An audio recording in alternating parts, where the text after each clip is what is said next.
Gates and doors were barred and all the windows fastened down.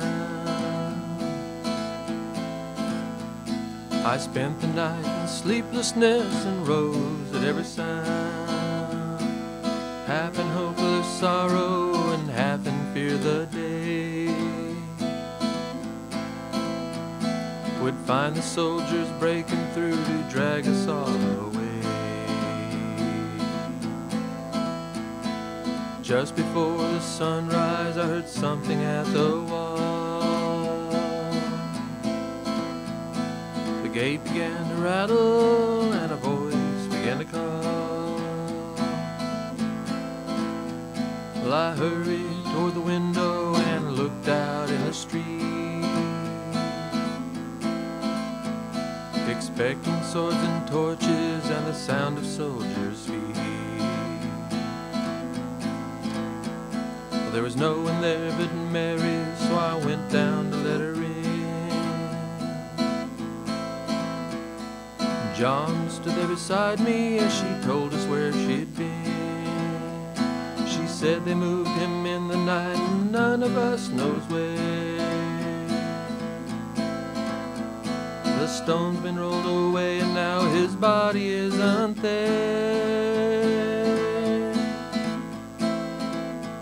We both ran toward the garden and John ran up ahead.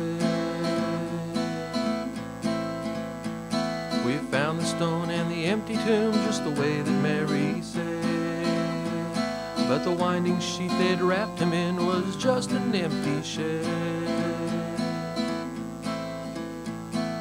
How or why they'd taken him was more than I could tell. Something strange had happened there, just what I didn't know.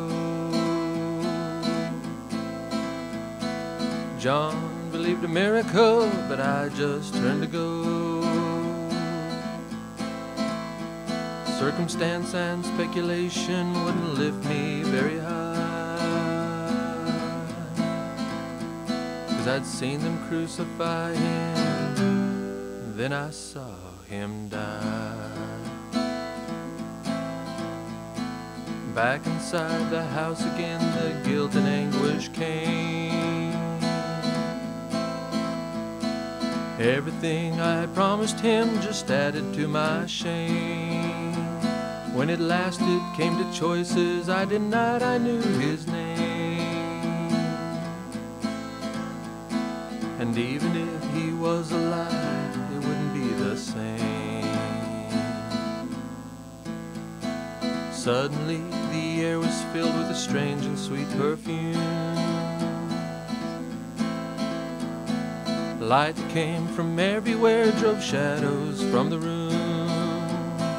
Jesus stood before me with his arms held open wide, and I fell down on my knees, clung to him and cried. He raised me to my feet as I looked into his eyes. Love was shining out from them like sunlight from the sky. Guilt and my confusion disappeared in sweet release,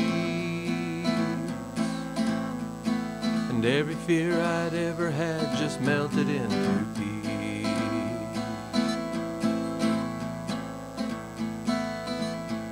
He's alive, he's alive, he's alive and I'm forgiven. Heaven's gates are open wide. He's alive, he's alive, he's alive and I'm forgiven. Heaven's gates are open wide. He's alive.